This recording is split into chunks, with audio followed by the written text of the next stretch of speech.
ସାଙ୍ଗମାନେ କେମିତି ଅଛନ୍ତି? ଆଶା କରୁଛୁ ସମସ୍ତେ ଭଲରେ ଥିବେ। ଆମେମାନେ ବହୁତ ବଢ଼ିଆ ଅଛୁ। ଆମେ ଦୁଇ ଭାଇ ଯାଇ ପହଞ୍ଚିଥିଲୁ ଗନାସିକା ମହୋତ୍ସବରେ। ଆମର ଗନାସିକା ମହୋତ୍ସବ ଆରମ୍ଭ ହୋଇଯାଇଛି, ଯେଉଁଟାକି ଆମର 18 ତାରିଖରୁ 22 ତାରିଖ ପର୍ଯ୍ୟନ୍ତ ହେବ। ତ ଚାଲନ୍ତୁ ଯାଇକି ଦେଖିବା। ଆମ କେନ୍ଦୁଝରରେ ପ୍ରଥମ ଥର ପାଇଁ ଡ୍ରୋନ୍ ଶୋ ହେବାକୁ ଯାଉଛି। ତ ଆପଣମାନେ ଭିଡ଼ିଓଟିକୁ କଣ୍ଟିନ୍ୟୁ କରନ୍ତୁ, ଦେଖିବା କେମିତି ସବୁ ଡ୍ରୋନ୍ ଶୋ ହେଉଛି ଆମର। ଦେଖନ୍ତୁ ଏବେ ଆମର ଷ୍ଟାର୍ଟ ହେଇଗଲା ଡ୍ରୋନ୍ ଶୋ ବହୁତ ସମୟର ଅପେକ୍ଷା ପରେ। ଓ ବିୟୁଟି ବିୟୁଟି ପଣ୍ଡିତ ବିନ୍ଦୁ ଜିଲ୍ଲାମାନଙ୍କ ପାଖରେ ଲାଗୁଛି ଆଗାମୀ 5 ଦିନ ଲାଗି ଏହି ଅଞ୍ଚଳରେ ଲାଗିବ।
ବହୁଳ ପ୍ରାକୃତିକ ଶୋଭାମୁଣ୍ଡ ନବଶୋଭିନୀୟ ସ୍ଥଳ ବିମଣ୍ଡିତ ନୈସର୍ଗିକ ଶୋଭା ଆଉ ସୁଶୋଭିତ ସସ୍ୟ ଶ୍ୟାମଳ এই সুন্দর দিন এবার ঐতিহাসিক গুণ যাচিত করাইলা বেগুচর মনোময় অনুষ্ঠানে আমি কন্যাথায় ছবি আজি রাজ্যের মুখ্যমন্ত্রী ভাবে শিক্ষাবিদ আরম্ভ করিଥିବା পরবর্তী কালে ସରପଞ୍ଚ ତଥା ବିଧାୟକ ଆଉ ଏବେ ମୁଖ୍ୟମନ୍ତ୍ରୀ ରୋମାଞ୍ଚପୂର୍ଣ୍ଣ ଘଟଣାବଳୀର ଜନାପଥରେ ବାଟୋଇ ନେଇ ଆଜି ସମଗ୍ର ଓଡ଼ିଶାର ପ୍ରଗତିର ସାରଥୀ ସାଜିଛନ୍ତି ମାନ୍ୟବର ମୁଖ୍ୟମନ୍ତ୍ରୀ ଶ୍ରୀଯୁକ୍ତ ମୁରଲୀଧର ମାଝୀ ବାବୁ। କେନ୍ଦୁଝରର ଇଷ୍ଟଦେବୀ ଘଟଗାଁ ମାତାରିଣୀ ଡକ୍ଟର ଆମ ସମସ୍ତଙ୍କର ଦୁଃଖ କଷ୍ଟ ବିପଦ କାରଣ ହୋଇଛି। କାହିଁ କେତେ ଦୂର ଦୂରାନ୍ତରରୁ ଭକ୍ତଟିଏ ମାଆଙ୍କ ଟିକିଏ ସାନ୍ନିଧ୍ୟ ପାଇବା ପାଇଁ ମାଙ୍କ ମନ୍ଦିରର ନାମକରଣ ସାଙ୍ଗରେ ପ୍ରତ୍ୟେକ ମନ୍ଦିରକୁ ଆସିଥିବା ହଜାର ହଜାର ଶ୍ରଦ୍ଧାଳୁମାନଙ୍କର ସୁବିଧା ପାଇଁ ସୌନ୍ଦର୍ଯ୍ୟକରଣ ଓ ଉନ୍ନତିକରଣ ପାଇଁ ପୂର୍ବରୁ ମଞ୍ଜୁର ହୋଇଥିବା ଅର୍ଥକୁ ବୃଦ୍ଧି କରାଯାଇଛି। ସମସ୍ତେ କହିବା ଜୟ ମାତାରିଣୀ କି ପରେ ପରେ ରାମ ମନ୍ଦିର ମାଳିନୀ ସହର ଆମ କେନ୍ଦୁଝର ପୁଣ୍ୟତରା ସୁରଗଙ୍ଗା ମନ୍ଦିର ନିଷ୍ଠାର କେନ୍ଦୁଝର ଦାନ ଦେବାଦେବୀଙ୍କର ଚିରସ୍ଥାୟୀ ବାସସ୍ଥଳୀ ଅଟେ। ଜିଲ୍ଲାର ବିଭିନ୍ନ ପ୍ରାନ୍ତରେ ଶୋଭା ପାଉଥିବା ଅସଂଖ୍ୟ ଦେବାଦେବୀ ମନ୍ଦିରଗୁଡ଼ିକ ଆମ କେନ୍ଦୁଝର ମନ୍ଦିର ଆମ କେନ୍ଦୁଝରକୁ ମନ୍ଦିର ମାଳିନୀ ଜିଲ୍ଲା ଭାବେ ଗଢ଼ି ତୋଳିଛି। ଭାବେ ପୂଜାର୍ଚ୍ଚନା ପାଇଁ ଅବସର କରାଯାଏ, ତାହା ଅନ୍ୟତ୍ର କୌଣସି ଦେଖାଯାଏ। ଯାହା ହେଉଛି ଦେବଭୂମି କେନ୍ଦୁଝରର ରାଜା ପ୍ରଜା ପୂଜକଙ୍କର ଧର୍ମ ପ୍ରଦାୟନର ପ୍ରକୃଷ୍ଟ ନିଦର୍ଶନ।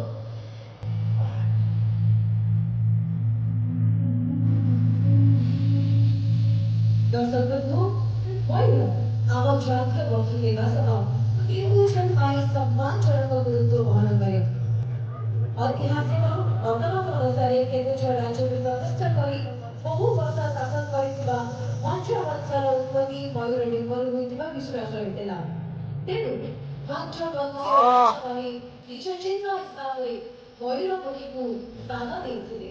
ଆଜି କେନ୍ଦୁଝରର ହଦଗଡ଼ ଅଭୟାରଣ୍ୟ ମୟୂରଙ୍କ ଭୂସ୍ୱର୍ଗ ନାମ ଦେଇଛି।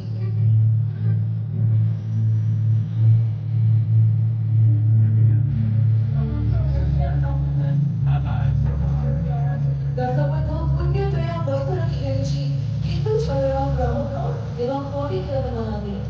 ଏହା ଆମ ଜିଲ୍ଲାର ଏକ ଜୀବନ ରେଖା। ଏହା ବ୍ୟତୀତ କଟଚରୀ ସନ୍ଧି ଅଷ୍ଟଭଦ୍ରା ନେପାଳ ଅମୃତଗଙ୍ଗା ସାରଥୀ ମାଛ ବନ୍ଦନା ଭଳି ଅନେକ ନଦୀର କେନ୍ଦୁଝର ମାଟି ମା ଶରଣ ଉଦ୍ବୋଧ କରୁଛନ୍ତି। ପ୍ରକୃତିର ଅପୂର୍ବ ଶୋଭାରାଜିରେ ବିଭୂଷିତ ଆମ ଏହି ମାଟିରେ ବିଭିନ୍ନ ଜଳପ୍ରପାତ ଯେମିତି ସ୍ଥାନ ଘାଗରା ବଡ଼ ଘାଗରା ଖଣ୍ଡାଧାର ଏସବୁ ପର୍ଯ୍ୟଟନ ସ୍ଥଳୀର ଏକ ବହୁତ ବଡ଼ ସ୍ଥାନ ପାଲଟିଛି।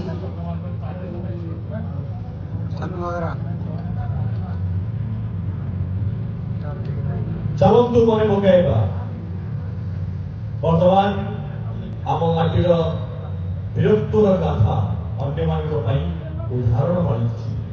ଭୂଇଁଆ ବିଦ୍ରୋହର ନେତୃତ୍ୱ ନେଇଥିବା ଧରଣୀଧର ଭୂଇଁଆ ଧରଣୀଧର ନାୟକଙ୍କର ନେତୃତ୍ୱରେ ଯେଉଁ ଅତ୍ୟାଚାରିତ ପ୍ରଜା ମୁକ୍ତି ଆନ୍ଦୋଳନ ଜିଆନ ହୋଇଥିଲା ତାହା କେବଳ ଓଡ଼ିଶାରେ ନୁହେଁ ବରଂ ଭାରତବର୍ଷର ପ୍ରଜାତ ଇତିହାସରେ ରାଜତନ୍ତ୍ର ବିଲୋପ ସାଧନ ଦିଗରେ ଥିଲା ସର୍ବପ୍ରଥମ ପ୍ରଜା ଆନ୍ଦୋଳନ। ଏହା ଆନ୍ଦୋଳନ ପ୍ରତ୍ୟକ୍ଷରେ ରାଜତନ୍ତ୍ର ବିରୁଦ୍ଧରେ ଥିଲେ ହେଁ ପରୋକ୍ଷରେ ଥିଲା ଇଂରେଜ ସରକାରଙ୍କ କୁଶାସନ ପ୍ରରୋଚନାରେ ଗଣବାସୀଙ୍କ ପ୍ରତି ହେଉଥିବା ଅତ୍ୟାଚାର ବିରୁଦ୍ଧରେ ଏକ ଯୁଦ୍ଧ। ଟେରାକୋଟା ଶିଳ୍ପରେ କେନ୍ଦୁଝରର ସୁନାମ ରହିଛି। କେନ୍ଦୁଝର ଓ ଘୋଡ଼ଗା ମଧ୍ୟରେ ଥିବା ପାଟ ହରିଚନ୍ଦ୍ର ମଣ୍ଡଳରେ ବେଶ ପ୍ରସିଦ୍ଧି ଲାଭ ମଧ୍ୟ କରିଛି। ସେହିଭଳି କେନ୍ଦୁଝର ସଦର ବ୍ଲକ ଟିକରପଡ଼ା ମଧ୍ୟ ଟେରାକୋଟା ଶିଳ୍ପୀମାନଙ୍କ ପାଇଁ ଲୋକଲୋଚନକୁ ଆସିପାରିଛି। ଆଗରୁ ପାରମ୍ପରିକ ଭାବେ କାମ ହେଉଥିବା ବେଳେ ଏବେ ଆଧୁନିକ ଜ୍ଞାନ କୌଶଳ ଓ ଯନ୍ତ୍ରପାତିର ବ୍ୟବହାରରେ ସୂକ୍ଷ୍ମରୁ ଅତି ସୂକ୍ଷ୍ମ ସୁନ୍ଦର କାମ କରାଯାଇ ପାରୁଛି। ଶିଳ୍ପୀମାନେ ନିଜ ତିଆରି ବଡ଼ ବଡ଼ ଫୁଲଦାନୀ ଘୋଡ଼ା ହାତୀ ବୁଦ୍ଧ ଶିବ ଆଦି ମୂର୍ତ୍ତିକୁ ମୋଲମାସ ଆଦି ପ୍ରୋତ୍ସାହନରେ ବିଭିନ୍ନ ସ୍ଥାନରେ ହେଉଥିବା ପ୍ରଦର୍ଶନୀରେ ଅଂଶଗ୍ରହଣ କରି ନିଜ କଳାକୃତିର ପ୍ରଦର୍ଶନ ସହିତ ଆର୍ଥିକ ସ୍ତରରେ ନିଜକୁ ପରିପୁଷ୍ଟ କରିପାରୁଛନ୍ତି। କେନ୍ଦୁଝରର କଳା ଓ ସଂସ୍କୃତିର ମୂଲ୍ୟ ସାମରିକ ନୃତ୍ୟ ଛଉର ଆଦର ମଧ୍ୟ କାହିଁ କେତେରୁ ଅଧିକ ବିଶେଷତଃ ଆସନ ପାଟର ଛଉ ବେଶୀ ପ୍ରସିଦ୍ଧି ଲାଭ ହାସଲ କରିପାରିଛି। ସ୍ୱର୍ଣ୍ଣ ପଦ୍ମା ବସ୍ତ୍ରହରଣ ଛଦ୍ମବେଶୀ ଦଶ ଅବତାର ଇତ୍ୟାଦି ନୃତ୍ୟ ଅପରୂପ ଶୋଭା ଉନ୍ମୀଳନ କରିଥାଏ।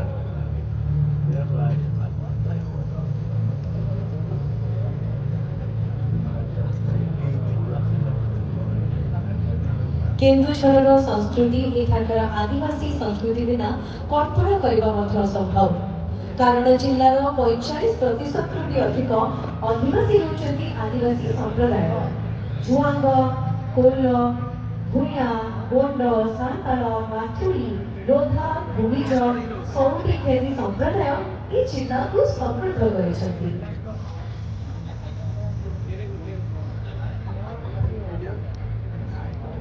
ଚମତ୍କାର ବିସ୍ମୟ ବର୍ତ୍ତମାନ ଆକାଶ ମାର୍ଗରେ ଆମମାନଙ୍କର ଚିହ୍ନ ଆମମାନଙ୍କର ଗର୍ବ ଆମର ଗର୍ବକୁ ଆମେ ଉପଭୋଗ କରୁଛୁ।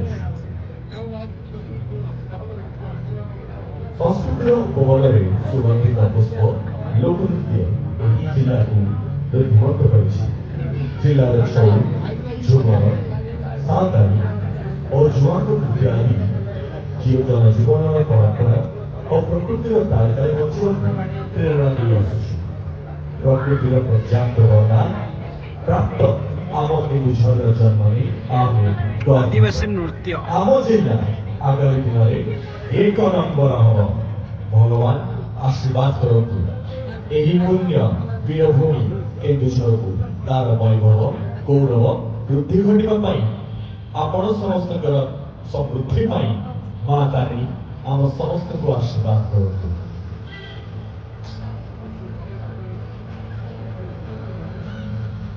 ଡ୍ରୋନ୍ ଶୋର ବର୍ତ୍ତମାନ ପରିସମାପ୍ତ ହୋଇଛି।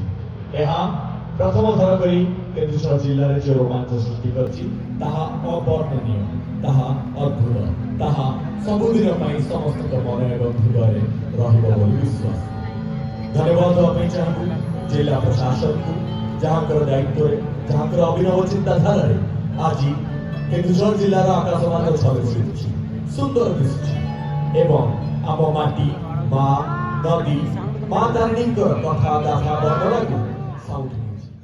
ତ ସାଙ୍ଗମାନେ ଏଇ ଆମ କେନ୍ଦୁଝରର ପ୍ରଥମ ଥର ପାଇଁ ଡ୍ରୋନ୍ ଶୋଟି କେମିତି ଲାଗିଲା କମେଣ୍ଟରେ ନିଶ୍ଚୟ ଜଣାଇବେ। ତ ସମସ୍ତଙ୍କୁ ରହିଲି ନମସ୍କାର, ଜୟ ଜଗନ୍ନାଥ।